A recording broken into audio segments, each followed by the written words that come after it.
Welcome to Zero to Well Read. I'm Jeff O'Neill. Zero to Well Read is a podcast about the books you wish you'd read, or maybe you have read, maybe you're going to read, but maybe haven't, maybe won't, maybe want to, just a little bit more. Got a nice comment from someone yesterday. It's like exactly what they wanted. Their most recent episode, 1984, thought they should have read it. They kind of know some things about it, want to. They felt like the episode gave them what they wanted without needing to read the book, but then went ahead and read the book. Rebecca, what do we want more than that? That is exactly what we want. We've got similar comments from somebody who had never even heard about The Secret History by Donna Tartt, and then stopped the episode halfway through so they could go read it and then pick it back up. We love to help people discover new books, which, by the way, I'm Rebecca Shinsky. As we're introducing ourselves. And today, speaking of discoveries, we're going to invite you to put on your jumpsuits, to brush up on your space lingo, and to strap in for an interstellar adventure, because we're talking about Project Hail Mary by Andy Weir, which is the book that inspired the new movie with Ryan Gosling coming out later this month. And the buzz is hot, Rebecca. We've been excited about this movie for a long time. We'll talk about it as we get into the episode. We are Weirians, Weirdites. We're just weird, I guess, at this point.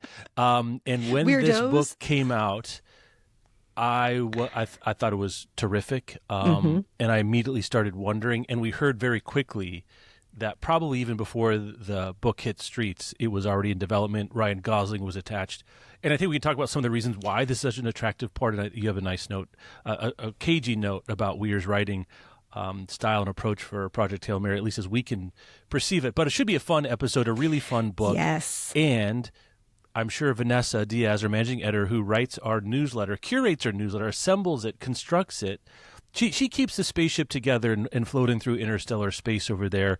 You can click a link in the show notes to sign up for that free newsletter or become a member to get early ad-free episodes and bonus content. That's patreon.com/zerotowellread. And while you're clicking around on stuff, go rate and review the show wherever you're listening. Spotify, Audible, the YouTube channel. I don't think you can rate and review stuff there. Give it a like, give it a follow, give it a subscribe. And then, of course, if you've got thoughts about this episode or past episodes or anything else you'd like to tell us, shoot us an email at zerotowellread@bookriot.com. One thing that's cool about Andy Weir, for us especially, is we've got to go on the Andy Weir journey together. I don't think we've had another author so far, I didn't think of it until just this moment, Rebecca, where we were there reading together for work for the Martian. Right.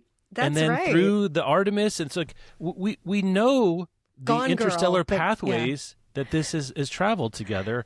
And we're so thrilled to be able to talk about Andy Weir and Project Hail Mary today. This is such a fun one. His body of work is so fun. I rewatched all the trailers for the movie this morning, and I am fully I'm wearing my space jumpsuit. Put it in my veins. You are Let's future go. girl. You do always want to own a cape and a jetpack. I don't know where Andy Weir stands on jetpacks. I'm sure at one point a character in an Andy Weir book will need to construct a jetpack out of sort of leftover ammonia or whatever canisters or whatever they got lying around. But it's super fun. And The Martian was a wonderful adaptation. I think that's another reason that we're so excited about Project Hail Mary as an adaptation project is The Martian was it's one of the great adaptations of modern cinema as far as I can tell. Yes, it's a great movie by itself and a terrific adaptation of a wonderful book. And really a 4-quadrant hit. We'll talk more about that and also how that relates, and it makes the appeal of Project Hail Mary, really come alive. This is one of the movie-going events of the year, and I really, really hope it becomes one of the reading events of the year too. There's a whole bunch of people who are going to go see this who will probably just be finding out it's based on a book when the credits splash across the screen at some point. And it's a wonderful reading experience. So if you're thinking about it, you've still got some time as you're listening to this episode to read it before you go see it. And, we support either direction, book then movie or movie then book. But it's a great reading experience, and it moves quickly for being 500 pages long. Yeah, I don't know. I mean, I tend to like to read the book first just because. I don't know that I have a recommended pathway here. We don't really have a section here for changes we think they might make. Maybe we'll talk that as long as we go. But the essential core pieces of this will be the same. There's not a lot of pieces you can do without radically undoing the project of Project Hail Mary. And I guess that gets us into synopsis time. But this is pretty plot heavy in a lot of ways, and it's the most complicated narrative structure Weir has used. So, Rebecca, why don't you walk us through what actually happens in the book, Project Hail Okay, Mary? so as the main character tells us, there is a sort of space algae growing on the sun, and Earth is in danger because less sun means Earth is going to cool, and that causes all kinds of problems. Scientists have projected that if the phenomenon continues at the current rate that they've discovered it, the climate change that's caused by a cooling planet is going to result in famine, mass extinction of all kinds of species, the collapse of civilization within about 30 years, and then the eventual end of humanity. So everyone is very concerned about this. Seems bad, Rebecca. Yeah, I'm pretty not sure bad. about you, but seems pretty bad. Yeah. Governments around the world then are working together. The UN has spun up a bunch of things and have decided they're going to tap any and all experts who might be able to help. Like anybody who's ever done anything related to science that they think could be useful in figuring out what's going on with the space algae and how they could stop it. So that brings us to our main character, Dr. Ryland Grace. He is a molecular biologist turned middle school teacher who wakes up one morning as the book is beginning in a spaceship. And he has amnesia as the book begins, but he's the sole survivor on the Hail Mary. It's the ship. He is one of only 3 crew members that survived, or he's the only one of the 3 crew members to have survived the 13-year trip to another solar system. And it's Earth's last-ditch effort to save humanity. So as he's coming to from this induced coma, he's trying to piece together his memory, figure out what the hell he is doing in space, and how he is supposed to go about saving the planet before he dies on what he eventually realizes has been a suicide mission all along. And then, Jeff, it turns out he's not alone in space. Not alone? He's not alone. He's not alone. This is a real... I mean, we do spoilers on the show because that's part of the tell people what it's about, what's going on. This was one of my big questions about the marketing is what are they going to do about Rocky? And because you want people to go see the show, but also it's one of the great reveals of like of my reading experiences. And like the whole thing is there and you get it unfolding and you don't get much, but you know there's something else. And I think the thing that will still be a delightful surprise for people who have read the book is the nature of that relationship, how they work together, Rocky's personality, where he comes from and everything else like that. So, but that's about halfway through the book. I should have marked this. Oh, less than that. It happens earlier than I remembered. That another ship turns up on the radar and it reaches out to Ryland Grace's ship, because whatever is impacting Earth's sun is also coming for stars in other solar systems, apparently, and the people from this other planet have launched a similar mission. Right. So that ship makes contact with Grace, and from there we're really off on this like interstellar, interspecies bromance, where he's bonding with, you said, Rocky, who is the alien who's piloting the other ship, who's also the sole survivor of the mission that he's on,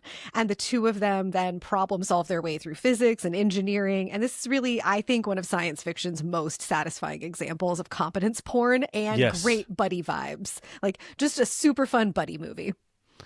Yeah, and Rocky, I guess we should say we don't know that the Iridians have gender as long as we know them. So it's a it, it's a they. I don't know that we're actually told how that works necessarily, but it is certainly a 2 folks figuring out together across some xenonite barriers that you may or may not understand. Don't worry about it at this point. Right. But I think the most thrilling part of the book for me are these early overtures when they are trying to figure out how to be in conversation with each other. How to be in conversation about being in conversation, I think is probably the most fun 10 or 12 pages of this whole book. Yeah, how to figure out each other's language and then how they build their vocabulary and then eventually can communicate about math and science and technical concepts. They can learn from each other. There are ways that the Iridians, which is Rocky's planet, that they're more advanced than we are. And then there are many ways that our science is more advanced than theirs, and how those complement each other, and then how these 2 characters are able to support and complement each other through like really all kinds of ups and downs. This is a roller coaster of a story. Yeah, and luckily Rocky seems to have almost exactly the same personality as Ryland Grace. So, I'm just talking a little bit more about Andy Weir and writing a voice and character a little bit when I talk about his middle book, Project Artemis, just called Artemis. But this is largely like The Martian, one guy in space with communication problems with the people around him. Either he can't communicate to Earth, or they're dead, or they're a different species, and there's limitations to that. And I think it's pretty interesting to think about that project across the Martian and Project Hail Mary. I'll talk about a book where Weir tries to do more interpersonal stuff a little bit later. Also, notably, when we get, I guess the narrative difference here is we get flashbacks as sort of Grace is having memories come back to him of what led him to be in the ship, and his primary relationship with there is with a Dutch. She's Dutch, right? I believe so, yes. Dr. A Dutch scientist who's in charge of the whole apparatus, right? She's basically a supreme commander of Allied forces astrophage. And she is gruff and to the point, and they have communication but not really a relationship. Highlight, this is not a relationship movie unless you're at a remove with the person. That's very interesting to me. And very relatable, I would say, at some point at the same time. Yeah, that they get like several years go by on Earth after they discover the space algae before this mission can launch. And Grace is flashing back the whole time that he's up there working with Rocky to fill in his own memory, but to fill us in on how he ended up being the guy on this mission and what the thinking is behind all of the science there. Because it takes 13 light years to get to. He's in by Tau Ceti is the other star. It takes 13 light years to get there. He experiences like 4 years of time passing on the journey because of how relativity works. But then it would take 13 years for any more information or communication to get back. So unlike The Martian, there is no option. Yeah, no possibility of even delayed communication. If you could just fix the comms, then they could help you out. That's not a possibility there. I think I would do very poorly in most space environments, but I do especially poorly in this one. I'll just put it that way. Yeah, I do not want to be an astronaut, I don't think. Yeah. Definitely not the last person standing in what's already a suicide mission. I think we would have gotten around to some Andy Weir on this podcast, even if we were getting a Project Hail Mary adaptation. Absent the adaptation, we probably would have started with The Martian. But I want to talk about both why this book is important and the Andy Weir of it all as well. Yeah, I mean, so this is his third novel, and 2011's The Martian was the breakout. And I remember it catching on like wildfire amongst our staff and our readers and the wider public. And then there's a Ridley Scott movie and Matt Damon and the whole thing and really blew up. But there's a couple things going on here. This is one of the great self-publishing success stories. It doesn't get lumped in, and maybe there's reasons of gender or science or genre or what that go into it. I would believe all of those things with, say, Colleen Hoover or Frida McFadden or some of the romance authors that have come, even E.L. James, right? There's a different kind of model here, largely because there was like kind of one book, and unlike some of those other authors, he doesn't have 15 or 20 books. It doesn't have a self-publishing cadence where there's a whole bunch of them, and the reasons for that, I think, after you read an Andy Weir book would make sense, is he is really dotting the I's and crossing the T's on the made-up molecules. It's so detailed. He's so thoroughly. He cares so much about getting it as right as humanly possible within the confines of making an interesting story and having some speculative elements to it. But this is a titanic success story. We'll talk a little bit about that. You have some good notes about how this came to be. I also think that when you I guess I have this question for you, because I have a question mark in parentheses here about really only the second best-selling author in the quote-unquote science thriller category. After Michael Crichton, who I think is the first. But I think he's one of two in this science thriller category, and the voice is quite different. Yes. I'll talk about my Michael Crichton pick as a read-alike a little bit later, but this is not afraid of science. This is not science is scary, Jurassic Park style. This is science is useful. Science is always presented as the solution to the problem, as not the problem itself. Now, that may or may not be fair in a lot of categories, but in this particular one it is.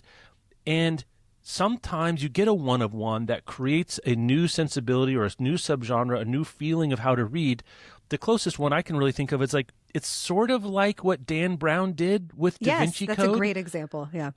I prefer the Andy Weir books by quite a bit, though I really do like the Landon books as an entertainment. But if I had to pick, I get a new Langdon book or a new Weir book, I'm picking a new Weir book every time right now. A hot take from you. Okay. Well, some of it's scarcity. I don't know. Yeah, that's true. We get these a lot fewer. And I think we are maybe coming up on due for a new Andy Weir book, because The Martian is 2011. Artemis was 2017. That's about a heist on the moon. That book was not very successful. Artemis didn't sell very well. The reviews were pretty middling to pretty bad, honestly. And so what Project Hail Mary was going to be and how it would be received was a really big question mark when the book came out in 2021. And it felt like Andy Weir's author future was hanging in the balance of like, this is your third go, and can you replicate something that's as good and big as The Martian or somewhere close to it, or was The Martian going to be a one-hit wonder? And so Project Hail Mary is important for having sort of established him as an ongoing successful author in the genre. But this is also the rare 4-quadrant work of science fiction. And I think some of it's connected to what you were saying about that the science thriller, but where science is the solution and where science is fun and exciting. And he really works to make it accessible.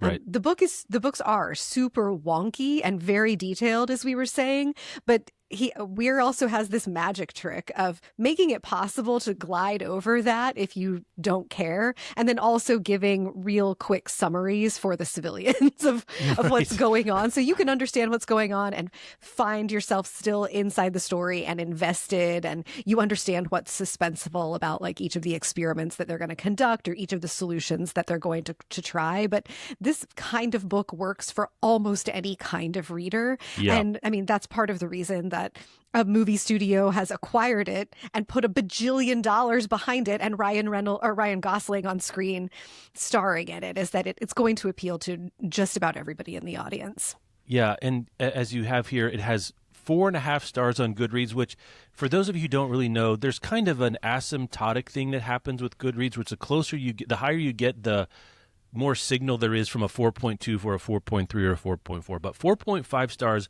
with over 1.2 million readings, that is what we would call tall cotton, really high, where I grew up. There's a lot of people that read it, and if you read it, you tend to like this quite a bit. And that's certainly been my own experience of people I recommend it to. We recommend this all of this time. We have a term we use on the Book Riot podcast for our recommendation shows, the Swiss Army recommendation, which you can give to a lot of different kind of people, and they'll all have most of them will have a positive experience. Unsurprisingly, then, it won the 2021 Goodreads Choice Award for Science Fiction. It was a finalist for the 2022 Hugo. I didn't go look up to see what won for Best Novel.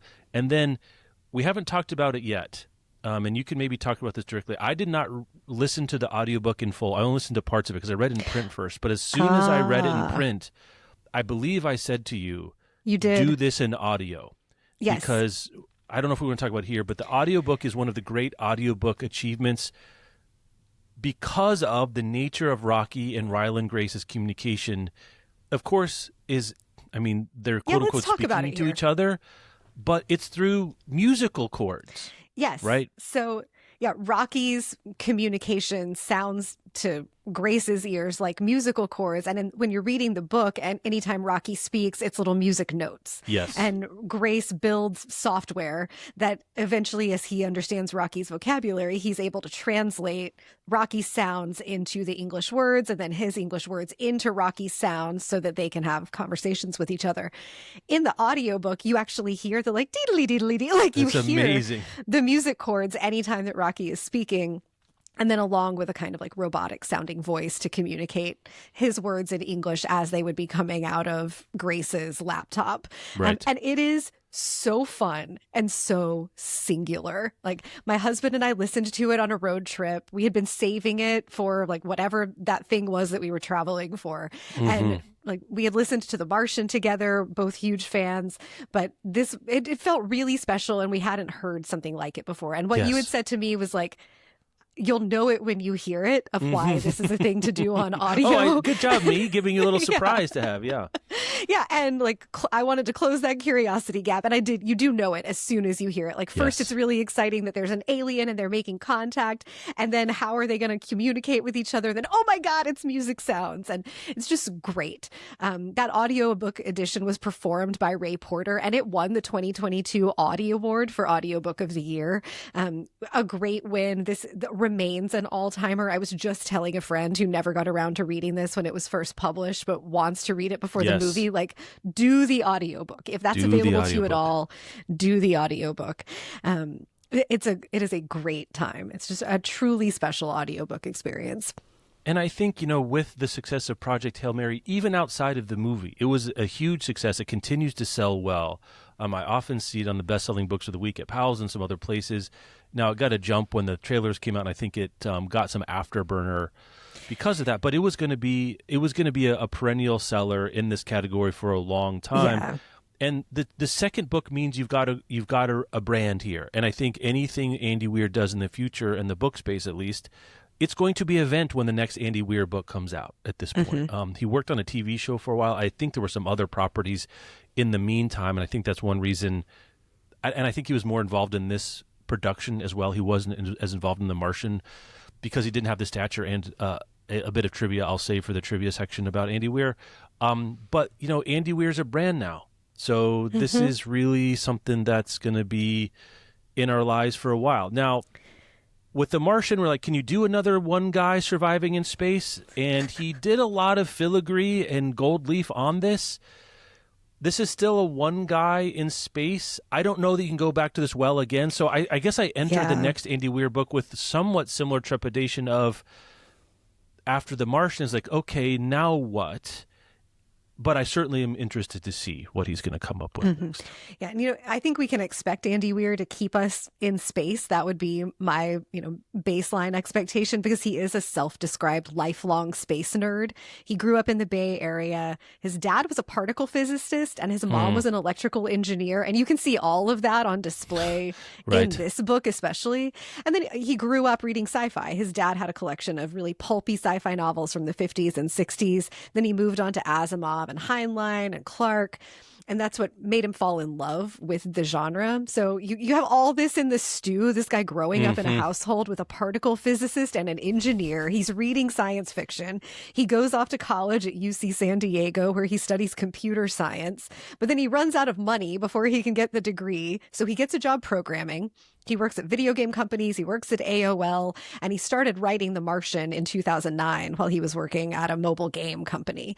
And so he's just kind of writing this in between and around work. And he started posting chapters on his website for free, and then uploaded the full text to Amazon after readers were requesting it. He charged 99 cents for the full text of it and sold 35,000 copies within a few months. So that's how a literary agent named David Fugate, who's still his agent today, finds out about him and reached out with a book deal, or offered to help him get a book deal. And Weir was skeptical at first, but ultimately he goes for it. He sold the book rights to Crown, which is a Penguin Random House imprint. And the movie rights were sold within the same week. So he was just off to the races. I think, to your question earlier about maybe why this doesn't get couched the same way as Colleen Hoover or E.L. James in great self-publishing hits, is the time period of it. That this is 2009, it wasn't years 2010. of him slogging away writing self-published novels. It happens very quickly. The Martian has just really started to be successful as a self-published book before Fugate helps him sell it to Crown. And there's not, in addition to not having a deep backlist, there's not TikTok. There's not a big social media phenomenon around this. No one in publishing knew who Andy Weir was. No mainstream book people knew who Andy Weir was until Crown picks it up and started publishing it. It was people who knew who Andy Weir was before, the nerds that are reading Andy Weir's blog knew about people The Martian. that were willing to buy self-published sci-fi on Amazon. Yeah, they were the early adopters for this, and it got enough momentum that someone took notice. And it makes sense that it was published serially on a website. If you know the structure of The Martian, it's told in these journal entries, right? So you could do, I wonder if he was writing them in real time. Would he write one and post one? I don't actually know. Yeah, it is very episodic. Yeah, I interviewed Andy Weir a long time ago for an old show. And one thing I remember from that interview is he was working, he did some other things too. He wrote comic books. He had this sort of universe called Cheshire Crossing, which sort of mixed a bunch of fantasy IP like Mary Poppins and Alice in Wonderland. It's sort of a shared universe. So he's an interesting person. He is certainly a sci-fi nerd and a coder and a programmer, but interested in storytelling on a grander scale, outside of just how can you get this proton from one place to another, which he is singularly good at doing. I don't think anyone ever tried to turn that into a chapter or a plot point of a book, but a really fascinating person. This is interesting too because, my students used to ask me this, what if an author says their book doesn't mean what you think it might mean? So you have this note here that his books are meant to be purely escapist with no subtext or message. Quote, if you think you see something like that, it's in your head, not mine. I just want you to read and have fun. Sure. Right. I mean, I don't know. I will take authors saying what they think their book should be doing at face value, but they don't get to control it. And sometimes things are in it that they don't mean, but they're still in them anyway. And then, so I find it very difficult to read a book like this without having some sense of some kind of way Andy Weir, for example, feels about climate change, or feels about science funding, or feels about like things that are true, or 2 + 2 = 4, if we want to bridge off our Orwell discussion before. So maybe that's just, when he says there's no subtext, that's just text. But I think there are some things that are very clearly in a more broadly humanist pro-science vein. I don't see how that cannot be. That is the text, Rebecca, to me. It is the text. And like there are certainly elements of like conversations characters have in the book, ways that they go about problem solving, the different priorities that they place on even like, why should a person be willing to go on a mission where they know they're going to die, they're never going to make it home? Is it selfish to not go on something like that when it's your life versus saving all of humanity? Like there are some sort of political and values-based things that show up. Like I don't really believe that any art can ever be apolitical. No, I don't believe that either. Yeah. Because people have ideas about things and it infuses the way that we write and the way that we create. It seems like Andy Weir is a like lowercase L libertarian in his approach to politics. And that's really pretty believable from the books as well. So I believe him that he intends it to be purely escapist. And they certainly are escapist. These books are a great time. Project Hail Mary is so much fun. But you do bump into ideas that have political weight. And there's like jokes in the book about conspiracy theorists who don't believe that the space algae is real, who don't believe that the climate change is going to happen. And that felt potent, of course, in 2021, but it feels really potent reading it in 2026. And he knows his P's and Q's like in a very detailed way. I have this document here he created to build out what the atmosphere and ecology of this fake planet Arid is actually like, and what the mass is and the atmospheric pressure. Like he goes into the weeds because he is both interested, and I think he clearly enjoys and cares about having the science being as buttoned up as it can possibly be. And that's one of the joys here. Like if you don't know the term hard sci-fi, congratulations, you do now, and that is science fiction in which the science is fussed over, right? Yeah. The opposite end of the spectrum would be something like space opera, like Star Wars, where do they mention one thing about how anything actually works in Star Wars? No. I think Star Trek, those of you out here who are more fluent in these distinctions and gradations, you can shoot us an email, but like Star Trek is somewhere in the middle. Like there's some actual science and there's a lot of quite a hand waving. Andy Weir wants to do as little hand waving as is possible to tell the story he's interested in telling. Yeah, like truly a nerd's nerd. When he was writing The Martian, he built software to calculate the constant thrust trajectories for a spaceship's ion engine. He studied NASA satellite images to map out the astronaut character's course across Mars. And then he gave a detailed formula for how to make water out of oxygen and hydrazines. Like he really is on it. I am typically not a reader of hard genre anything, especially hard sci-fi and hard fantasy. My eyes glaze over at highly technical descriptions of things. I just don't care. And the fact that Andy Weir can make me interested in them like is a true testament. Like I am one of those people who crosses into sci-fi for Andy Weir. That's one of the ways that he executes this 4-quadrant kind of hit. Yeah. We talked about our first exposure. I'll just note this is my son's favorite book. He's read it multiple times, and he's currently working on an honors project about how it intersects with the idea of the hero's journey, which is fun. All right, so what is it like to read this? I think maybe I'll pick up on something you just said. There are moments of Andy Weir books, and I think it's both a feature and a bug, if that can be the case, where the science gets a little heady for most people, and I will include myself in most people. I think there are probably some people who have more of a background in science that they will scale all the way up to the hardest core elements of the science here, and it usually lasts a paragraph at its longest. But also then you get things that you do understand, right? So I think he's giving a range of technical difficulty And it's kind of like if you're going to top out at like the Thursday New York Times crossword, there are still people who do the Friday and Saturday by themselves, right? Yeah. But they're going to get a lot of that. And it is okay and expected, and you are not weird, and I don't think it really affects the reading experience to be like, you know what, I really don't understand that part about angling the astrophage panels away from the IR blasters because we're going to set the atmosphere on fire or whatever. Just words, like, words, that's okay. words. Yeah. Words. Yeah. And I think that's one place where the movies as a different storytelling problem make different trade-offs that can be more or less satisfying depending on where you are on that scale. Yeah. And I think it's a great point about it just a paragraph or two for the really hard sci-fi details. These are not like chapters about the whaling ships in Moby Dick. Like, if your eyes do glaze over, it's not for long. And Weir is really good at coming back to a like layman's terms, one summary sentence, or one sentence summary of like what he's trying to do there. It reads like sci-fi, but there are also mystery elements, which like kind of the best parts of mystery show up in this book, where Grace is trying to piece together who he is and how he ended up there. We as the readers are trying to figure out what's going to happen to him, what all of the components were on Earth going into making this decision to send him out there, and how it's all going to go down. And then what the mystery is changes at a couple of points.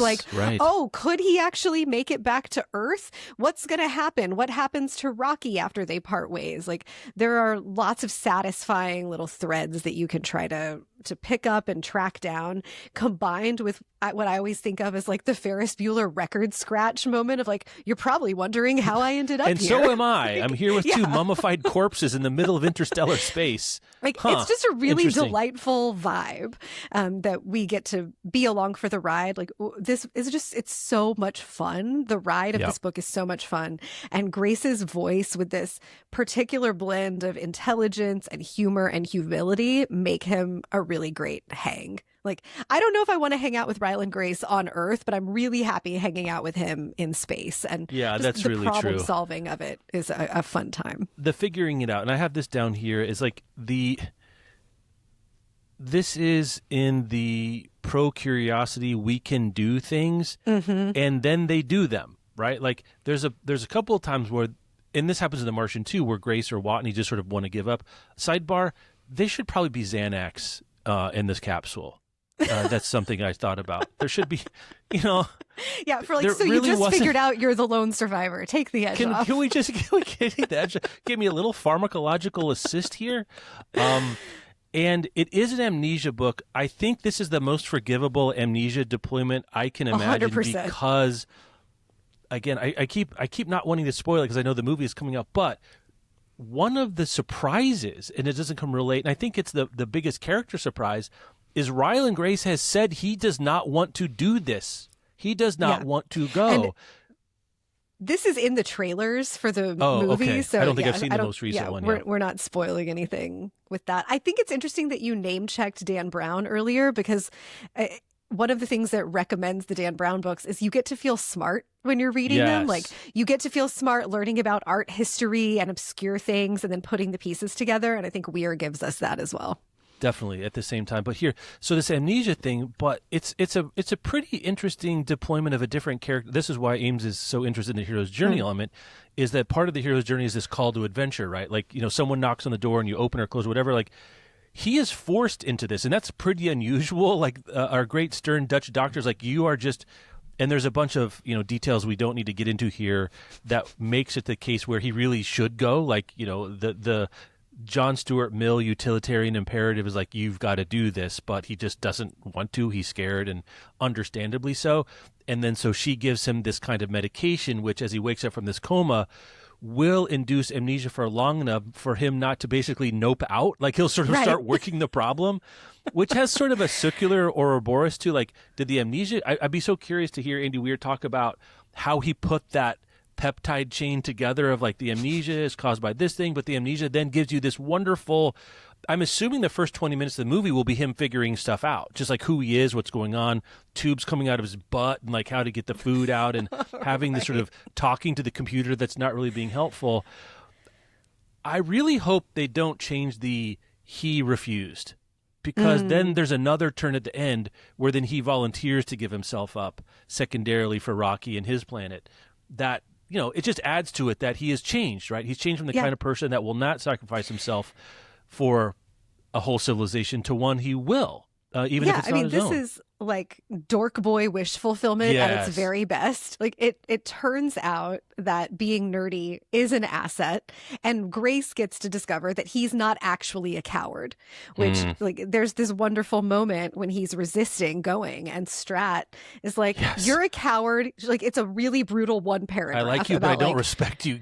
Right. Yeah. You're a coward. You're afraid of everything. You dropped out of grad school after people didn't, or you stopped being a biologist after a couple people didn't like a paper you wrote. Yeah. And so like you've squandered your talent to go be a teacher when you could have been doing these other things, and like just man up and go basically. And he's like, oh my God, he's having this realization in space about like, I never understood myself to be a coward before. And then the whole present day moment in space is his journey, his opportunity to counter that, to become something different, to become a hero, to become a brave person. And like, who is not attracted to the idea of getting to discover that about themselves? Like, plus you just get to do MacGyver in space. Like it's process, and like the story, all the process in the story, and how Grace and Rocky communicate, how they teach each other their languages, how they share knowledge, and how they work things out is so intensely satisfying. And Grace gets to do that on that like very basic level of the problem solving, but also be addressing like higher order concerns and self-actualization. I do want to highlight too, if people enjoy the movie and enjoy the book, and those moments that are so thrilling, as you say, and so satisfying and so sort of a relief when they make a breakthrough or something isn't the end of the world, or they have a brainstorm of an idea that gets them to the next piece of the puzzle, is please do notice the creativity Weir has to deploy to put his characters in those situations that are both tense and interesting and explicable, and that further the plot. I think that's underrated. And this is one thing where some of the great writers of plot and popular fiction don't get the credit that maybe they should for the things that don't feel super writerly or super art. But I'm sure he went through a bunch of different ways of putting this together, the astrophage and the Venus, and then the going to the other, like all of these things that seem kind of almost inevitable over the course of the book are not inevitable by the interesting imagination. And that delight and surprise and satisfaction that comes out of problem A is actually not problem. It's problem. It's the problem B is the answer to problem C. Actually, if you put it like there's sort of a Rubik's Cube level of connectivity here that is so. You turn the pages so fast, you're likely to miss it. So that might be one recommendation I have, is like when you have one of the moments of like, oh, that was so cool, maybe just stop and think about, wait, how did that thing get put together? Because one thing we like to do here is like, that's part of being a different kind of a reader, is stopping to look and stopping to smell the roses, or as Rocky would do, echolocate the roses in that moment and notice how they're put together. So that's one thing I wanted to highlight here too. I think to notice just all the levels that Weir is working on. Like one of my notes is about alien jazz hands, which Grace notices that Rocky will mirror his posture and his gestures. And Rocky's got 5 arms, so he's always got like extra hands he can wave around. And when he gets excited, he does what Grace talks about as being alien jazz hands.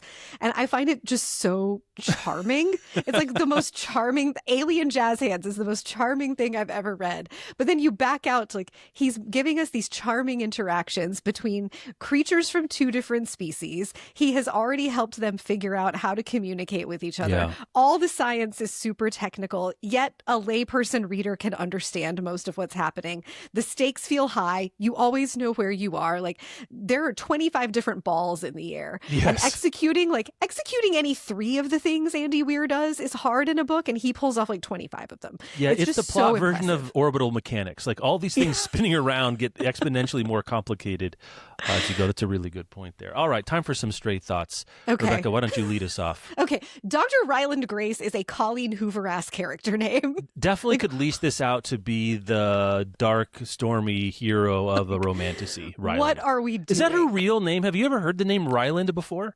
Yes, but it's like a millennial, like a bunch of millennials named like their Braden? kids things like Ryland. Yeah, like I don't know that someone who's the age this character is in 2021, like how realistic it is, but whatever. I don't know, whatever. Especially since this person is supposed to be in their 40s, right? Like, yeah, who's being named Ryland in 1983? Exactly. Yeah. Like we don't have a lot of peers named No, Ryland. we don't. They're all Jennifers and Jeffs. Right. Yeah. And they're all gone. They're extinct.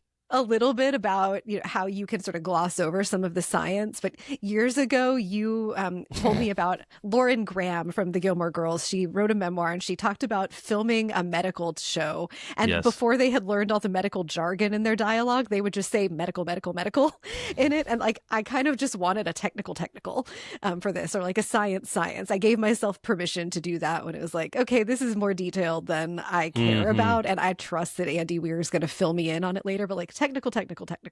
I had this thought. I always think when he was publishing The Sound and the Fury, William Faulkner wanted each of the chapters to be the font to be a different color so that people would know which point of view they're in.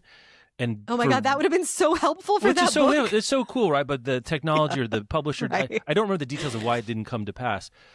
But I often think about different colored fonts as having, you could do different things with that if you wanted to, and people do different fonts, or italics, I guess, is the famous one. I would like the difficulty of the technical descriptions to be color-coded. So, like, you know how in skiing there's, like, green, blue, and black? Yes, yeah. Right? Could I highlight, it's like, if I'm lost and I'm realizing I'm reading a double black diamond, like, okay, I feel better about myself. But if it's a green and I'm lost, like, maybe I should spend a little bit more time understanding what's going on here. Anyway, that was a stray thought I had as well.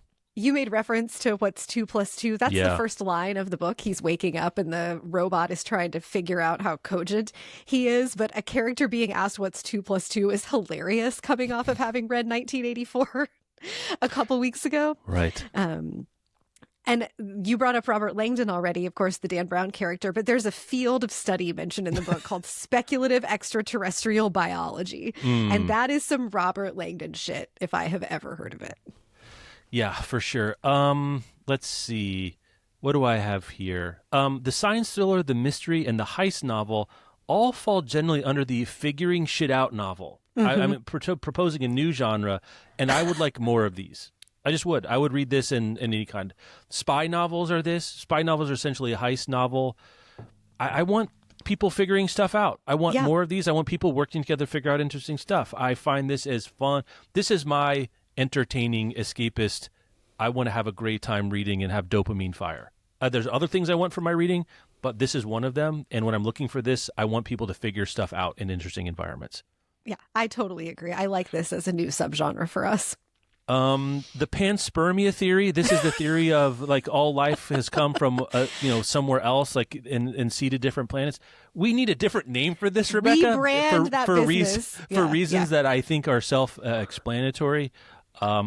So there you go. That's one of my straight Not thoughts. Great. That's not great. I like your note here that you just don't like general relativity. And I don't like general relativity. I don't like it. I don't like this idea. Neither does Rocky. That's one of the funnier moments where the Radians have not discovered general relativity because I guess they didn't have an Einstein, and you can, for reasons that it gets explained quite beautifully. Actually, it feels like a very Carl Sagan sort of moment where, or maybe a Douglas Adams moment where they can't see, right? And so they have no reason really to be interested in space travel because they don't see stars and stuff. And so they haven't done a lot of astrology. And basically they're trying to save their plans the first time they're doing a bunch of this stuff, which creates some interesting narrative tension and humor. But then he has to explain to them, and Rocky's like, I don't like that. I don't believe that. And I'm like, yeah, Rocky, you and me both, brother / 5-armed sister. I don't know what's going on here, but I've never liked it. It's the time dilation, general relativity, and the Monty Hall problem. Those can all go jump into the sun. I wouldn't mind if they got sucked up into the sun. I don't like any of that. I've just never liked time dilation. What commentary? Hate it. Drive me crazy. I remember reading A Brief History of Time by Stephen Hawking and reading about it. I was like, can I not? Can I just check other? I don't like it at all. I do have one stray thought that I thought about multiple times. So they've got this group of 4 like mini ships that they call the Beetles because they look like the bug beetle that that Grace is supposed to be able to load up with data and send back to Earth because he's not going to make it back. Yeah. And the Beatles in the book are named after the Beatles, the band, John, Paul, George, and Ringo. Jeff O'Neill, what famous quartet would you name? Boy, that's hard Beatles because that's like after? that's where my brain just goes for famous quartets. Are there like, would you do, I mean, for science, could you do like Curie, Asimov, Einstein? I like that. Okay. You know, something like that. You could do some scientists, you know, Yeah, maybe do I it was that way. leaning like the Golden Girls Oh, or okay. the Teenage Mutant Ninja Turtles. Oh, I like and that. Then Well, then you get the science as well, because then they're also Renaissance artists, which is nice. I landed on Frodo, Sam, Merry, and Pippin, the That's very Hobbits, good. going on a long journey. I like that a or great the Sex deal. and the City characters, but I think I would land on the Hobbits. That's pretty good, Rebecca. That's you. a good find. Let's see. We should figure out elective comas. That sounds nice, is one of my stray thoughts. So one of the things that's, I think, invented science, I didn't go look this up, is this idea of you can put people into medically induced comas like in uttermost extremity, but you really don't want to do it because the side effects are generally worse than whatever you're trying to do. In this book, Weir has invented the idea of a company that's tried this, but it turns out that most people have very bad reactions to it. Only 1 in 7,000 people can sustain it. That is part of the narrative armature that gets Ryland Grace into space, that he has this genetic mutation or whatever it might be. But their idea was to use it for, very painful It's recoveries like from like chemo. Yeah, like it kind of is severance. I get very bad when I get the stomach flu. It's very bad for 48 hours. If I could do an elective coma for 48 hours, a transoceanic flight, how short you do can not these like be? a long flight. I There think was that's a a good moment idea. Where Grace mentions in the book that like he has no idea what's happening back on Earth. And I didn't have the thought about the elective comas, but I was like, man, being 13 light years away from the news cycle would be terrific. Elective comas, Xanax, and not knowing the news. I think we're set up here. Maybe Arid sounds great to spend some time there. I know why we can't get one of these books every other year, but Lord, I wish we did. Yeah. So much That's fun. one of mine. If we could get like Dan Brown and Andy Weir, I have to think about a couple other authors on like an alternating schedule. I see what you're saying. Can you give us like an Olympic style winter summer kind of a situation? Yeah, if we could get them, some of our other like super fun reads, get them on a regular rotation, I would love that. Let's do notable quotes. Notable quotes. I did not do a lot of highlighting here, Rebecca, but there's some fun.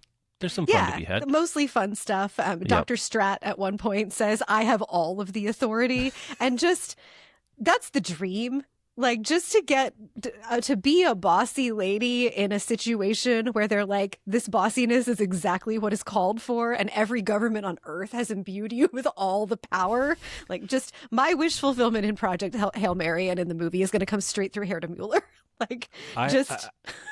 There's a similar sort of mob boss figure in 3 Body Problem, because they're encountering not exactly the same, but there's a reason for the world to get together to figure a big problem out, and they do come up with someone in a similar capability. They go through a different process. Actually, don't know what process Dr. Strat came to be, but you know what?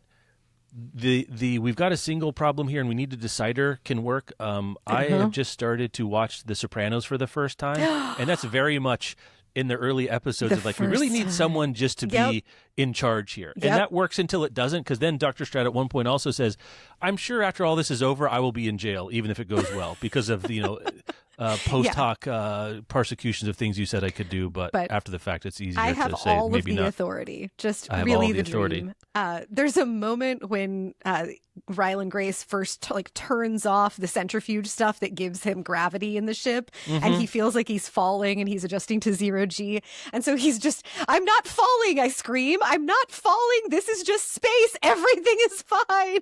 I would also like to add this to things I don't like, that zero G is you're just falling all the time. As someone that struggles with motion sickness, this sounds like a torture. You're not going into space. I need an elective coma at all in space. Like, it's all elective coma in space. But like, that's a funny moment. Like, I'm not falling moment is just also such a good example of what Weir does. Like, this is what a person would do. You're by yourself. Also, there's that no Xanax one would to help talk with, to. by the way. Yeah, and you're like, everything's fine. Everything's fine. I'm not falling. Everything's fine. This is just space.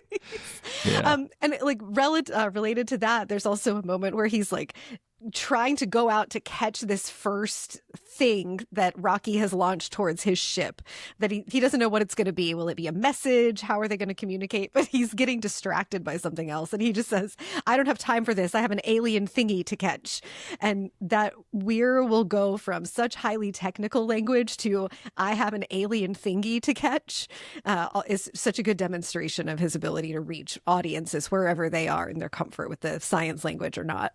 I also think his sort of slangy, glibness, both Watney and Ryland Grace, are they different characters? Who's to say at this point? But they share this ability to like be serious, but also not. They also joke, and I think it's a survivability mechanism. I think that's how it's presented here. It's like, if I take everything so seriously all the time, my head's going to spin off my body, even in space. So making a joke, making light of something, using a little bit of slang, that's presented in sort of the very first journal entry for Mark Watney. And it comes very early for Ryland Grace here. It was like he finds some humor in his sort of objectively hellscape situation that he wakes up into. It's a nightmare. It's a nightmare, but there's a little bit of funny here, and I can make fun of myself, and that's okay. Let's see. I'll do a couple. Good. Oh, this is Rocky. So they're kind of getting testy with each other, and at one point, Ryland Grace is like, just so you know, we have these things on Earth that are called spiders, and everybody hates them, they're scared of them, and you look exactly like that. And Rocky's like, good, proud, I am scary space monster. You are leaky space blob. And they're just sort of busting each other's space balls at the same time, which I really enjoyed. Yeah, there's a point where Grace has like been up for 2 days and is not functioning super well. Yeah, a lot about sleep mechanics. And Rocky looks at him and goes, grumpy, angry, stupid. How long since last sleep? Question. As a walking cancer counselor, you very probably tuned into Rocky, making sure that Ryland Grace had been eating and sleeping. Oh, yes. Because otherwise you got to hydrate. Yeah. If you get lost in space with me, I'm 100% going to be like, do you need a banana? Have you had a glass of water? Speaking of things I didn't like, and neither did Grace, I didn't particularly care for the Rednian's eating process. I thought that was pretty gross, and I don't know why. I think Weir is just showing like there are other ways that life could be, and like blowing your mind up. But I was like, I don't like that particular one. We basically put a ham sandwich or something up there, and it's pretty traumatic, and it stays up there, and then you open yourself back up and like blurp it out, and then you put something. It was gross. I didn't like that. We don't see that in the movie. Yeah, and Rocky like doesn't want to be observed while he's eating because he knows they realize it's shameful. Yeah, I guess. But that sort of connects to one of the things that I marked, where Grace is explaining that he and Rocky have an unspoken agreement that cultural things just have to be accepted.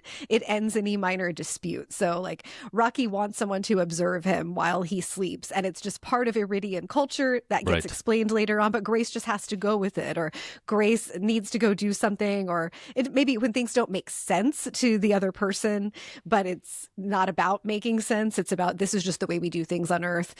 He's like, it's a cultural thing, and they just have to roll along and support each other in it. And I thought, like, have we tried that? Could we just try that on Earth? It's a cultural thing. Yeah. Yeah, it's a cultural thing. Roll with it. Like, don't just be cool, man. And they pull that off really nicely. I think it's in some version of what it means to be America. That's what we're supposed to do. Yeah, but that's not super in current right now. But I would be happy going into elective coma until that comes back into fashion. I think there are some sort of meta science fiction ideas that would inform like more of a Philip K. Dick sort of situation. One of them is intelligence evolves to give us an advantage over the other animals on our planet, but evolution is lazy. Once a problem is solved, this trait stops evolving. And then I don't know if this is in the same conversation, but it's similar. We're as smart as evolution made us. We're the minimum intelligence needed to ensure we can dominate our planets. I just thought those were cool, ideas to think about. Interesting. Yeah. What else do you have on quotes, Rebecca? Let's see. Validation for corporate life when they're back on Earth and they're figuring out all of the stuff. Everyone is wanting to work independently and trying to avoid meetings, but of course they end up in big meetings, and that's the only way to do it. And Grace just says, sometimes the stuff we all hate ends up being the only way to do things. And I thought, yep. Yep, that's right. Sometimes you just have to have a meeting. I think one thing that both The Martian, I think Artemis has this too, and then Project Hail Mary is a very easy part for a lead actor, actress to see themselves playing. Like you can see, like would be a fun thing to do. I think the first line that struck me with this is Gosling, whatever Ryan they first gave this to, maybe it was Gosling, maybe it was Reynolds. So this is when Grace is waking up from the elective coma and he's sort of trying to figure out what's going on, Jason Bourne style. He's like, all right, time to get to know my fellow patients. I don't know who I am or why I'm here, but at least I'm not alone, and they're dead. Yep. And you can just see that being something really fun for someone to imagine playing the shock, awe, and reactive defensive humor at the same time. Yeah. So that's another one. Do you want to talk for a second about Artemis? Because you teased that at the beginning. Well, that it's Andy Weir trying to... I keep doing it. I might as well do it now. So people might think, is Artemis a read-alike? Because we have a read-alike section. There's not a whole lot of read-alikes for something like this. I enjoyed it. It's not as good for either of these things, and I think he just has a harder time managing. It's on a moon base, and it's a heist. So, like, there's a bunch of people, and you're in civilization, and there's, like, a crew, and there are combinations, and it just doesn't really hold up, right? Like, some of the science, like how I'm going to get outside the moon base to get this thing and how everything works, there's some family stuff that goes on. The character dynamics just weren't, they didn't hold the water that you wanted it to. I don't think it's impossible to do. Sometimes you write a book that doesn't work. Most writers have this experience. But I think if you like Project Hail Mary and you like The Martian, I don't think you're going to hate it, but you might expect a sort of different vibe from it, even though it's science-based. It's in space. She's trying to do something a little bit different, which is good. You're going to need to do that because these two together are fairly similar high-concept things. He does add wrinkles, actually more than wrinkles. They're fully folding space-time. But I don't know there's another fold of space-time to do in this particular, just sort of one person floating around in a tube trying to do something. Yeah. So that was it. That was it. Okay. Is this for you, Rebecca? How would you know if this is for you? If you like a good time, I mean, this is, as we said earlier, a Swiss Army recommendation. Just about any reader can enjoy it. If you're on the fence, try it. Like, just listen to the first 20 minutes of the audiobook. Give yourself some space. Well, maybe the first hour or two of the audiobook. But it's this is a great, really fun book, very widely beloved, as evidenced by that 4.5 stars on Goodreads. That's kind of unheard of. Like a good really rating is 3.75. So 4.5 is very high. Yeah, this is in my, you should just try this. It's going to sweep you away in the first 50 pages, even on the reread. I remember you said this. You started rereading it before I did. Like, oh, God, the 100 first pages just go by like wildfire. Yeah, it's just, I don't think I've recommended it to anyone who didn't enjoy it. Like, from my dad to nerdy friends to people who don't read very much, but they wanted a good time. And this is a really good time. Yeah. Let's see. If not, I mean, you hate fun. Okay, that's funny. I guess if you're really afraid of the technical stuff, boy, I can't overemphasize. I don't feel like how you're just not going to notice. You're going to notice that, like, boy, I didn't catch that, but then you're going to be moved on to the next thing. It doesn't matter. It's kind of hard to get hung up on it, I think. But that's my particular reading experience. And, like, if the Bechdel test is a make or break for you, this book is not going to pass it. There are female characters, but they don't get a ton. I think the female characters will get more screen time on the movie than they get in the book. But this really is a guy in space with an alien that he talks to about, and as if it's a dude as well. He uses a he pronoun just probably for normal bias reasons. Like, that's the first thing that came to mind. Sandra Hüller is going to make a meal out of Dr. Strat. That I really look forward to. I'm sorry, Sandra. What did I say? You said Sandra Hüller. I think I said Herta Mueller earlier, but that's wrong. Okay. Yeah. I don't think any German leaders are going to be taking on that particular part. That'd be an interesting choice for her career. Let's see. Immortal Questions Art asks, what is the good life? What do I owe my neighbor? How do I know what I know? Is this all there is? How to deal with the certainty of death? What else might there be? What's the deal with good and evil, free will or not? I was worried this weren't going to have, but actually there's a lot here for us. Yeah, yeah. I think the biggest one is, what do I owe my neighbor? Like, since Grace has to answer that question for himself on Earth before he decides to go into space, but it also comes up later in the book of should he try to go back to Earth? Should he try to save Rocky after something happens to Rocky's ship? Are you going to sacrifice yourself? What are the ethics? What are the expectations? That's really big.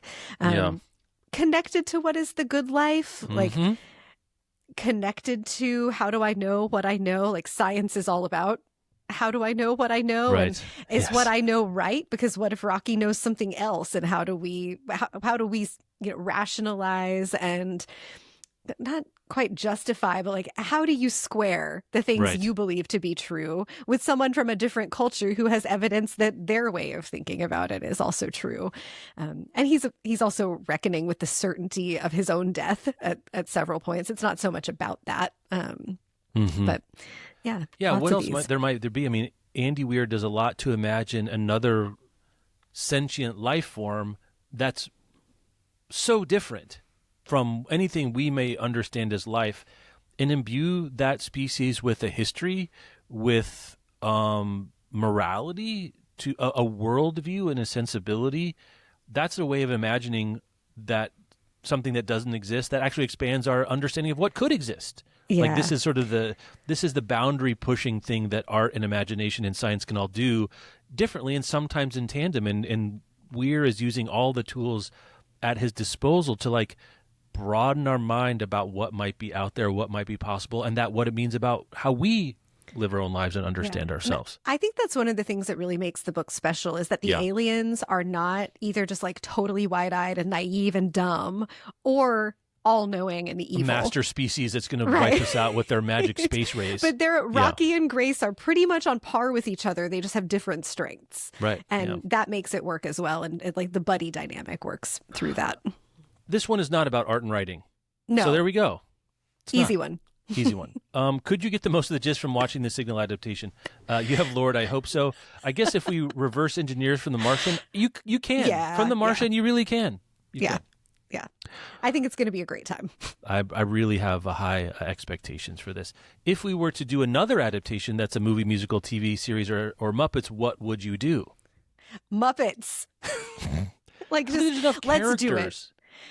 I mean, but you could get the Muppets like all in the science meetings back on Earth, figuring stuff out. Like, I have Gonzo as Ryland Grace, Miss Piggy as Dr. Strat. That is a stroke of genius. Miss Piggy as Strat is extremely funny. She's bossy. It's great. Is she ever? Yeah. Animal could be that astronaut from the original crew who's just having a boink fest with his other crewmate, and they're talking about it. Like, great moments of humor in that as well. Grace first meets these people, and one of the astronauts is like, well, this other astronaut and I have blocked out time at 2:30 this afternoon to engage in sexual congress. And like, that would be... It's so funny if you get Muppets. Like, I'm here for that. Beaker, yeah. Well, if that was Beaker giving that line, that'd be pretty funny. Or Scooter. Beaker doesn't talk. I'm now confusing. Herta Muller as Gonzo as Ryland Grace is what we're doing right now. I actually think this would make a really good TV series. I think so too. The chapters would line up quite nicely. A movie will be wonderful. Seeing at the big screen is probably what I would choose, but I think there's a version of this that maybe is like 5 episodes. I'm into this. I'm into the limited series for something like this. But I will be very much interested in seeing it on a big screen and being done in 2 hours and 17 minutes. Or it's also fun. Yeah, the early reviews are very go see it in IMAX. Like, see it on the biggest possible screen. And I think there's a 70 millimeter at the Hollywood Theater. I'm going to hope to get to over here. Miscellaneous trivia, adaptations, rumors, misattributed quotes, and more. Rebecca, this is our junk drawer for other interesting stuff we found but didn't know where to put it. The most popular quote from the book on Goodreads is Grace describing something that he's done to telling Rocky about something that he's done. And he says, I penetrated the outer cell membrane with a nano syringe. And Rocky says, you poked it with a stick? No, I said, well, yes, but it was a scientific poke with a very scientific stick. And like that gives you another sense of like their interaction and the level of humor, like levity around this. They're not taking it too seriously, which I think is really the trick of the book. That, of course, this is like as serious as a situation can get. The fate of humanity hangs in the balance, but you can still tell a joke about poking things with a stick and it being science. I think that might actually be earlier in the book when they just discover astrophage, but the point still stands about the dynamic. Anyway, let's see. I have Andy Weir was so afraid of flying he never visited the set of The Martian, which was mostly started of Budapest, but he's had therapy and some work, and now he can fly, and I guess he's been part of this.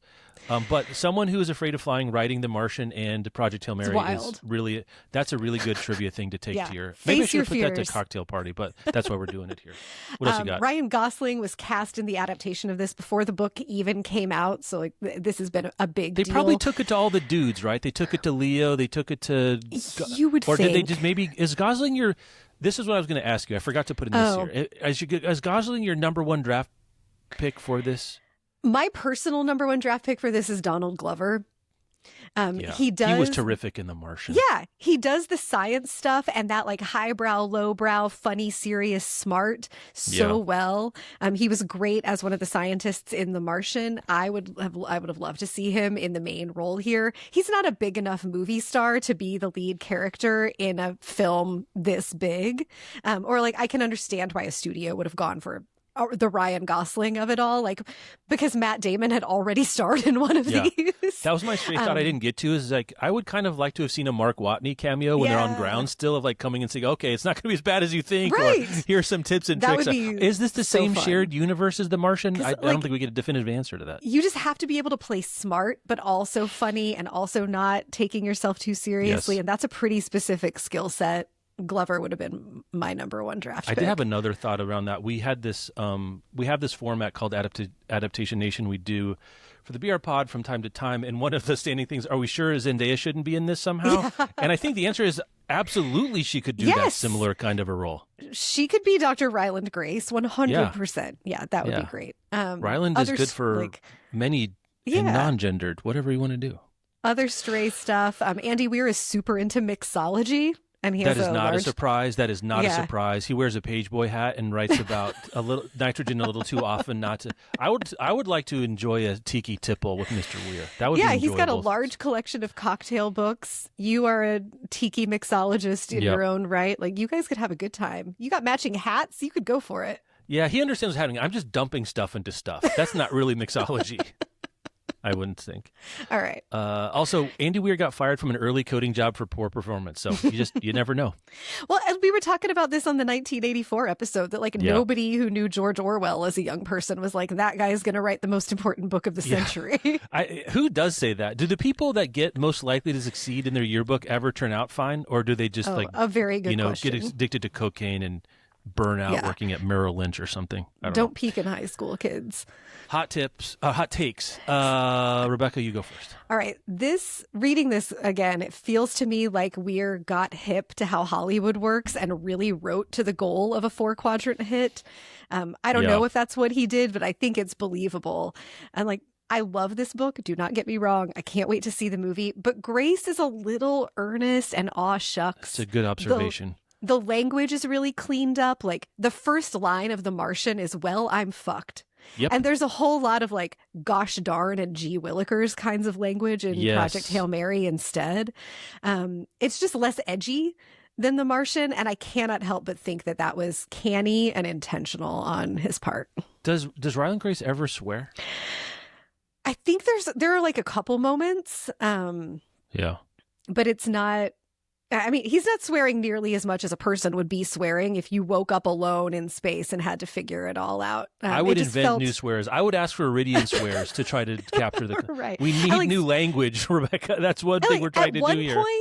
At one point, when he's still on Earth, one of the other scientists like teases him about his aw shucks sort of language. And he's like, well, what do you want from me? I'm a middle school teacher.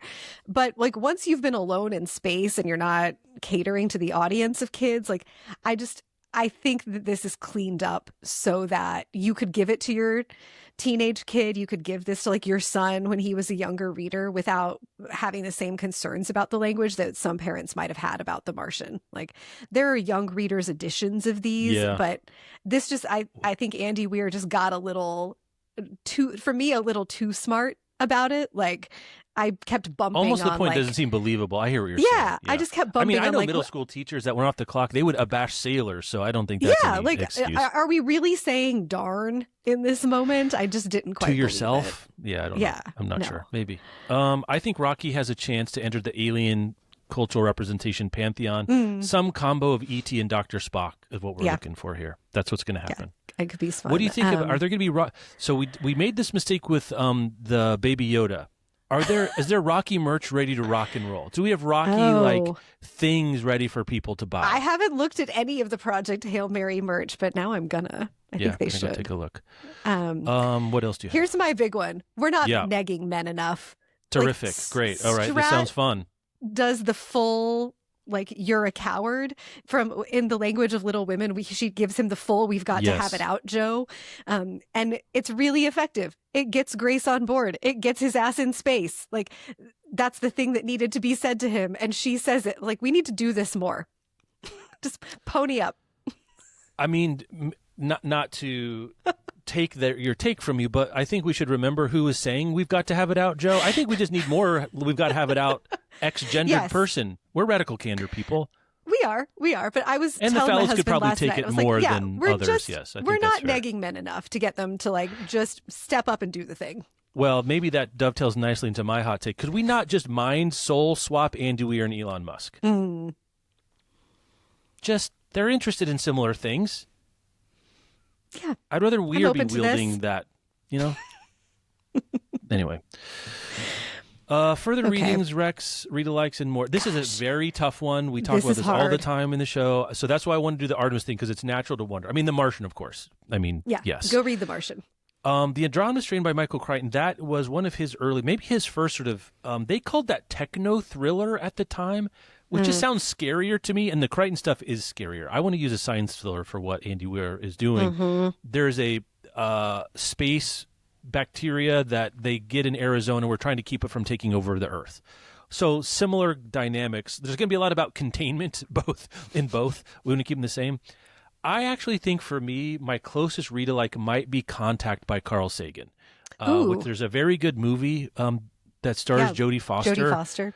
The setup is that she is a space scientist who, not unlike Ryland Grace, is sort of she's trundling down a path of less sexy, less, reputable science search for extraterrestrial life. She's trying to get grants so she can have giant arrays of space telescopes listen for ET, essentially. And then something happens. Picks up something one day. And there's a lot of science in it. It's not quite as hard sci-fi. My memory of the book is that it's a little harder sci-fi than the movie, but it's there. But it's cool. Let's figure this out. What's going on? Jodie Foster's great. Good side characters. You know, I really like the book and the movie, and I think if you like this, it's worth a rewatch or just checking it out. That reminds me of Arrival, the movie based on the Ted Chiang short story, The Stories of Your Life. That's a good idea too. I think that's a good read for if you like the problem solving of like how are we going to communicate with each other, because that's pretty much what Arrival is about. If you like we're waking up and figuring it all out, really, you just should go watch The Bourne Identity. None of these are as fun as an Andy Weir book. That's the one thing. Arrival, Contact is a little more fun. It doesn't take itself quite as seriously. There's some silliness that goes on but like the Andromeda Strain isn't fun. Even Jurassic Park the book is not as fun as Jurassic Park the movie. No, that's not what they're trying to do there. Supposed to be we'll creepier, do Jurassic darker. Park here someday. That's fun. Someday we'll do. All right, Cocktail Party Crib Sheets, 3 to 5 takeaways. All right. It's not about the glory of saving humanity, Jeff. It's the friends you make along the way. It is, no matter how they eat and defecate out of the same hole. You know, you let your friends, you forgive them their... It's a cultural thing. Monohole things. That's not even a cultural thing. That's just gross. You forgive them their monohole things is definitely going in the clipped quotes from this. You just do. I have science says the only truly universal language and shared language means shared possibility. Yeah, that's it. That was nice. What do you think about that? Not a bad job, me. Only had to take multiple years of having read this book to come up with that line. And then take hard sci-fi as an idea. Not a lot of people think of this as I don't know that it's a subgenre, but it's like it's a flavor. A flavor of sci-fi. And like how exacting is the book trying to be about the actuality of the science? And some people like it and some people don't. I like it in moderation. I don't think I want to do this all the time. The final beat is our 0 to well-read score. Each one of our categories gets a score from 1 to 10, with 10 being the highest. Our 5 categories are historical importance, readability, current relevance of central questions, book nerd read credit, and oh damn factor.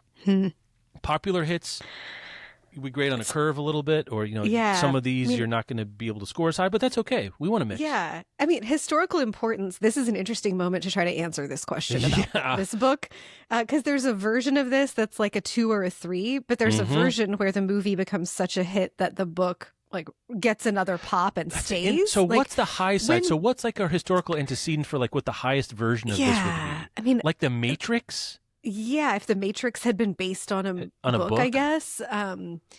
Because the book did go back onto bestseller lists after the trailer came out, and that's not common. Yeah. It got enough attention and it's had enough buzz for a while. I think that the high side, Star Wars, Star Trek, like it's hard to imagine it reaching those heights, but those are the pinnacles of what the highest something like I can this could really imagine the book ending up in historical importance is like a 6 or a 7. Yeah, that even because seems there's high, not there's not art stuff happening here. No. You need art stuff to get to a 9 or a 10. Right now, I'm going to give it like a 3. Yeah. Yeah, sci-fi's been around long. It can't do like a Jules Verne kind of thing, or it doesn't have like. I mean, maybe if this turns out to be the high point of Weir's career, and there's like 5 or 6 more books, maybe it could be a 6 or 7. But I think a 3 is probably right. Readability. This is a 10. I mean, what's more readable than this? It's so readable and fun. Current relevance of central questions is interesting, Rebecca. How do you wrestle with this one? Well, I mean, there's not space algae on the sun, but that we know of, that they'll tell us about. But we are wrestling with climate change, with what kind of sacrifices individuals can or should make for the greater good. The utility, funding, and furtherance of science as a human endeavor seems relevant. Yes. I'm going to go with like 6. Yeah, I think that's fair. Okay. Book nerd read credit is probably low because so many people read it, and it's like so easy. Again, this one's tricky. Things that are new and popular, at some point, maybe if the book is huge that you went back and read the book, maybe you'll be like, I don't know, 2 or 3. What's the lowest you can get? We've never really talked about what a 1 looks like that you read. What's the lowest read cred? But I really don't want to slight anybody, but geez, I don't really know.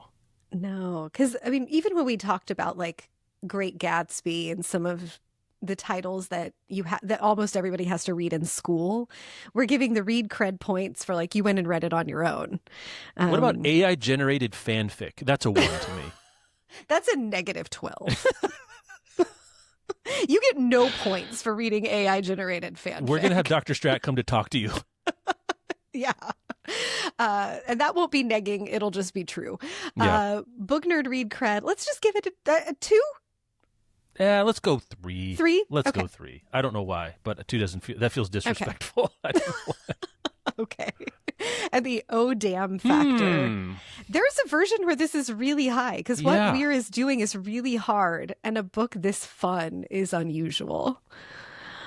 Look, no one else does what he does. Yeah. Or at least not that I know of. And I'd assume if it was really performed well, it would burble up. Maybe I'm wrong about that. Shoot us an email, 0towellread@podcast.com. If you're like, you know what? There's less or no Andy Weirs that are just as good. This happens. Yeah, where tell one us. person. We would love to know. Yeah, would love to. That'd be a thrilling email to get. But I think from that point of view, like 8 or 9 is possible. Like there's some moments you're like, oh, that's amazing. Look at this. Yeah, 8.5. Yeah. Cool. I like this. I feel good about this. Okay. I feel good about this book, Rebecca. I think our expectations here, we used to do this format called Confidence Index about adaptations, in which you look at the director, the actor, the source material. Like, I don't know that I could have a higher confidence index. in this particular prediction. Yeah. I'm going to be buying IMAX tickets for release weekend. This is a big group experience. We're all going to go have a great time. It's going to be fun. I'm so glad that we had an excuse to do this book. I know, I'm too. Can I give a hot tip for those people seeing this on a large format screen that maybe get a little queasy? Half Dramamine and a Diet Coke. An upper and a downer. It'll take the edge right off. It's not an induced coma, but it'll get you through. If you could have one thing put on your 13 light year space mission that, is not wouldn't necessarily be sanctioned. Oh. What do you is it goldfish crackers? Is it bourbon? Like what do you need to have in the special Shinsky locker that's just for you and you alone? And only one thing?